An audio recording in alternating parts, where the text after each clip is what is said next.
Closed for deep cleaning. 4 Leaves in Iron Orchard quarantines all staff after retail assistant tests positive for COVID-19.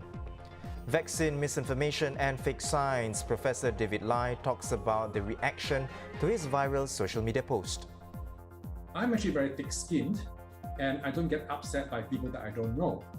My plan and my aim is not to argue with these people. My aim is to educate the public. One SMRT technician has died after an incident at work that happened on Sunday. You're watching The Big Story live from the Straits Times newsroom. I'm Haryanto Diman. You can subscribe to the Straits Times channel so you never miss a single episode. Today's new COVID-19 case numbers are the lowest in nearly 4 months. 4 infections were confirmed today, the lowest since February 23rd, when 4 were also reported. 2 cases were in the community, with 1 currently unlinked and the other linked to previous cases. Returning Singaporeans or PRs made up the 2 imported cases reported today. Following last night's news that an employee at 4 Leaves Iron Orchard outlet is a COVID-19 case, all staff at the branch have been quarantined. The shop was deep cleaned and disinfected on Monday, and as a precaution, it has been closed since yesterday. The infected staff member had also gone to the outlet at AMK Hub for training on May 23rd, and so that outlet been closed for a day for cleaning, and its staff will be swabbed as a precaution.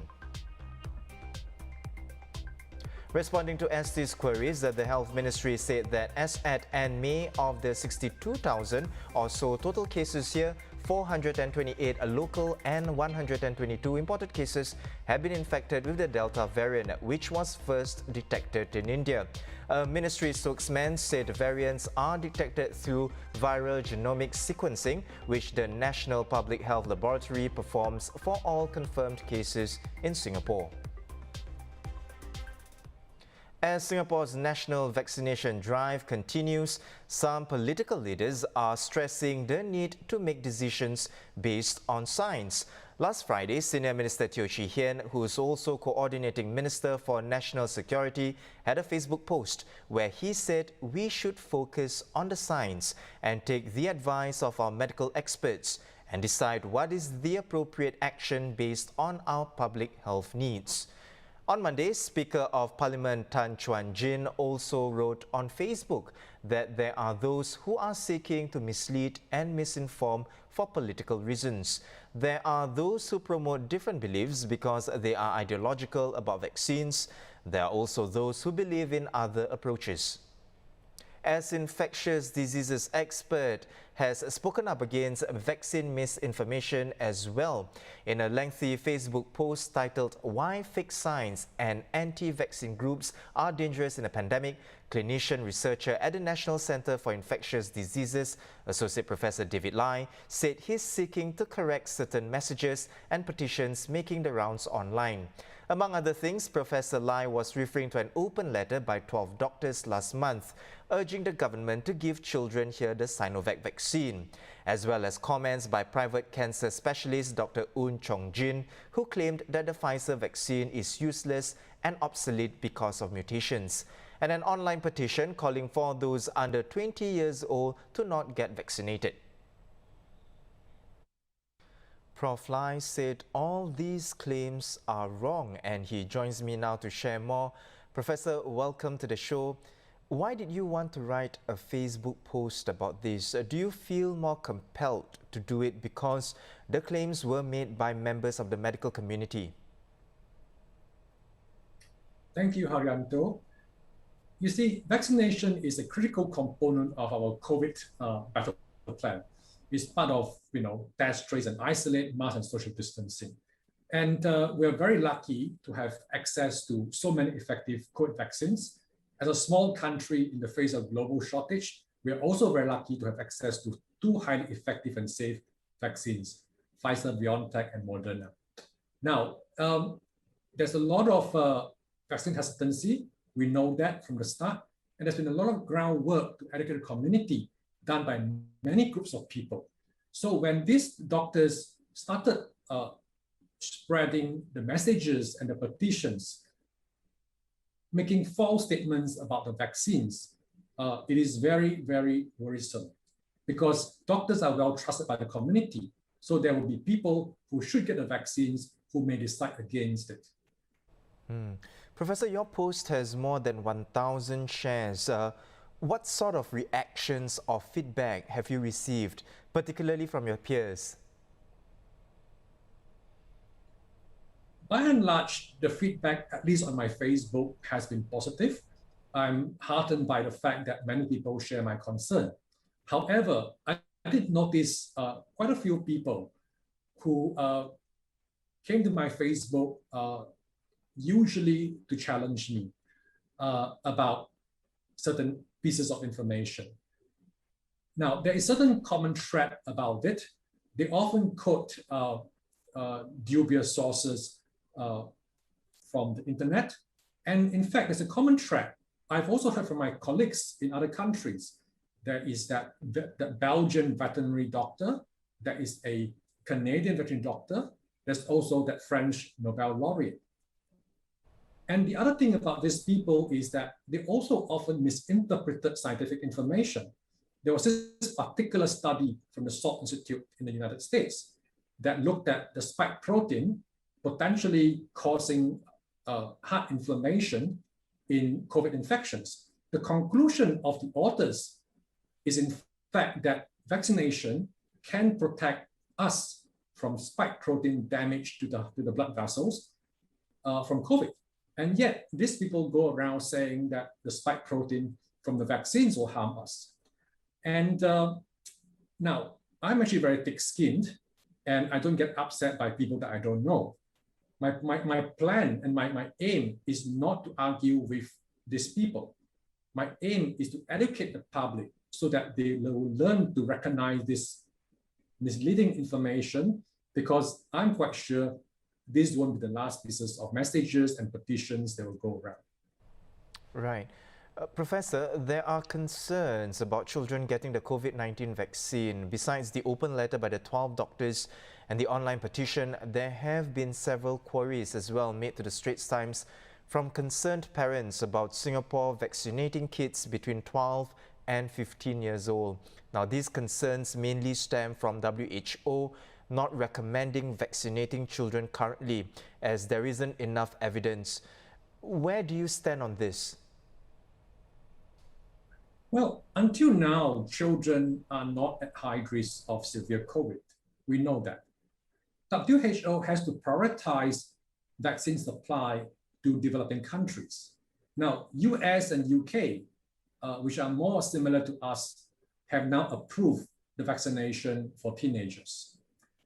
So, but I think the concern of the parents are valid, and we should address it.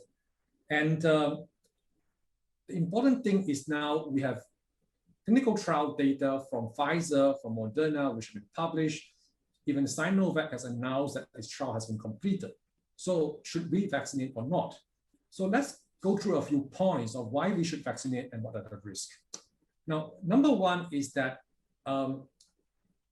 we want to achieve herd immunity. And herd immunity is especially important to be as high as possible in the face of a more transmissible variant, such as the Delta variant. And there will be some elderly who cannot be vaccinated for whatever reason. So we shouldn't, children and teenagers shouldn't be the weak link for us to achieve herd immunity. Now, the other thing is that while young people don't get very sick, they can still be infected. The amount of virus in them is equally high as adults, and they can transmit to their parents or their grandparents who may not be vaccinated for whatever reasons, because people make decisions for themselves, right? Now, the other thing about young people is that they can get sick, especially if they've got medical problems or if they're overweight. And if you do get an infection, there's still the complications of long COVID.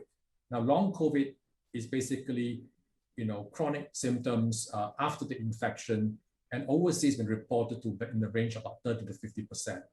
So there's really many reasons why young people, children, teenagers now and children later should be vaccinated. And what are the risks then? We know from the 2 trials that the vaccines available currently are safe. Okay, we will not use a vaccine that is deemed unsafe. There is a standard vaccine development plan that the companies and the regulators follow in terms of monitoring for side effects. Currently, there are some reports of heart inflammation from US and Israel, for example. In fact, a report just came out from US a few days ago. The rate of this heart inflammation is actually lower than a background rate. In fact, there's always heart inflammation that occurs every day. So the doctors that treat them know about it. And we have checked, the rates reported so far in the US are lower than the background rate. So we cannot be sure that these are really due to the vaccines, but of course, it is something that everyone will monitor and investigate. The other good things about this is that from the report, they seem to be very mild and can be easily treated, and all the young people who have this recovered. So it is something that the risk is not high. It is highly effective. And therefore, my position on this is that in order for us to reach herd immunity, such that we can contain the outbreak and regain our life, I think young people should be vaccinated. There's also debate on the use of Sinovac and it being considered safer because it uses a more traditional vaccine technology versus the newer mRNA technology. Now, this was also brought up in the 12 doctors' open letter as well. Professor, could you explain why you said in your post that a traditional vaccine like Sinovac is not necessarily safer? Well, I actually didn't say that in the sense that it is not safer. What I'm trying to point out is the misleading information that is being spread about mRNA vaccines. So they said quite a few things, right? They say that the mRNA can be integrated in our genes. They say that it can do terrible things to us, such as fertility, such as the heart. And they also say that the mRNA vaccines don't work against the variant, which is plainly not true. And the Sinovac, they say that the Sinovac vaccine works against the variant better than our vaccine. And I cited scientific data to show that all these statements they made in the messages, in the petitions, are just not true. And people should be stating facts and not untruth. Now, all vaccines that are currently available are effective in preventing severe COVID. We are very lucky. And which vaccines are chosen by individual countries are dependent on many, many factors. So we are certainly not saying that Sinovac will not be approved in Singapore, right? The government has said many times that HSA is awaiting replies from Sinovac about their query. And once this information request has been provided, we should allow HSA time to review them and make an independent assessment. HSA should not be pressured by these doctors, by petitions, to make a decision in a rush. Another argument against mRNA vaccines is that they alter human DNA and weaken the immune system, and the effects will only be felt 20 to 30 years later. Professor, can you weigh in on these claims? So these people, and in fact, it's not unique to these doctors as well as some social entrepreneurs in Singapore. They basically quoted a study from the US. Even before the study was published, there's a lot of critique. And since then, other scientists have shown that this is actually an artifact of the laboratory methods that's used. Essentially, there's no evidence that mRNA vaccines can be integrated into the human genome. Number one is that study is studying COVID infections. It's the virus RNA, not the mRNA from the vaccine. Now, mRNA vaccines development has been very challenging for a long time because if you read any reputable journals or textbook, they will tell you that it's very unstable. And one of the major breakthrough in the recent few years is this thing called liquid nanoparticle. So it's basically a fat carrier envelope to hold the mRNA, allows it to be injected in our cells. And once it's injected, the mRNA can be released, and then it will instruct our cells to make the spike protein. From the studies performed by Moderna and Pfizer, it does not last very long at all in our body. It is gone in a few days. And what is left really is the immune response to the spike protein that continues to mature and grow stronger and protect us from infection. Now, these vaccines are meant to enhance our immune system to protect us from infections. I'm really not aware of why people think it will weaken our immune system. As to the thing about 30 years later, how do we even attribute something that happens in 20, 30 years later to the vaccines? The thing about vaccines development is that it's not a new science. There are a lot of vaccines used in children. There is a set rule books that companies and regulators follow in terms of doing clinical trials, in terms of assessing for safety and monitoring from side effects after we start using it in children. And so I'm not sure why people are so worried. We have one of the most robust regulator in the world, HSA, and I have full faith in the processes. Thank you very much for your insights, Professor, and for setting aside time to come on to the show. I've been speaking with infectious diseases specialist, Associate Professor David Lai.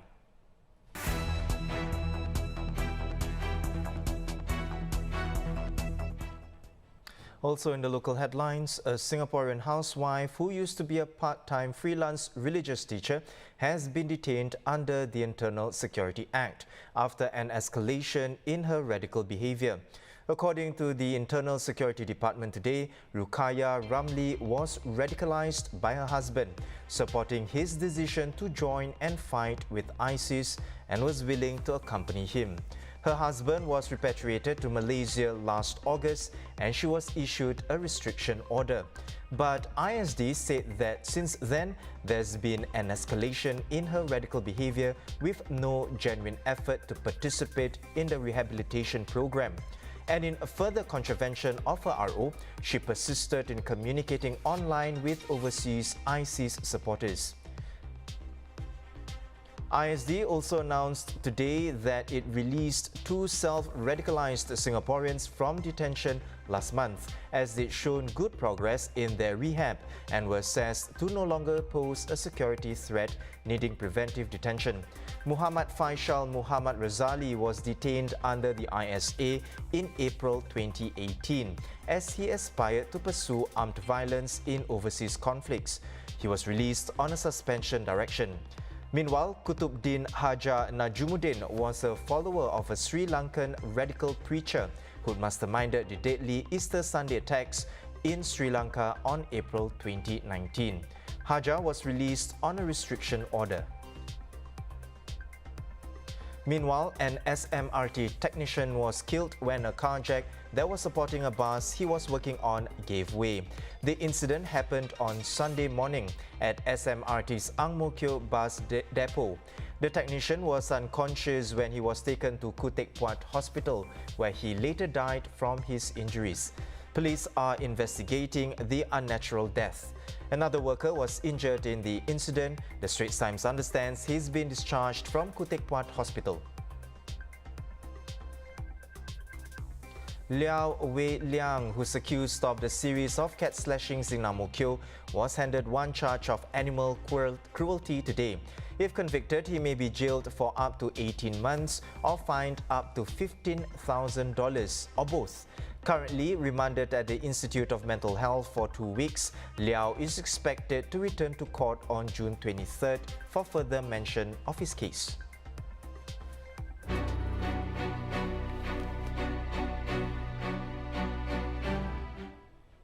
Looking overseas, the recently concluded special ASEAN-China Foreign Ministers meeting, the first in-person meeting for the grouping since the pandemic began. In a statement released the day after the meeting, ASEAN and China pledged self-restraint in order to avoid actions that would complicate or escalate disputes in the South China Sea. And despite being high on the agenda, the crisis in Myanmar was glossed over in the post-meeting statement with simply a reference to maintaining regional peace and stability. Meanwhile, in a three-part tweet yesterday, Foreign Affairs Minister Vivian Balakrishnan said ASEAN is ready to help with the, quote, grave and deteriorating situation in Myanmar. He noted that the slow progress is disappointing, but added to not give up hope. The Straits Times' China correspondent Elizabeth Law is here with more. Elizabeth, welcome. A statement was released a day after the special meeting wrapped up.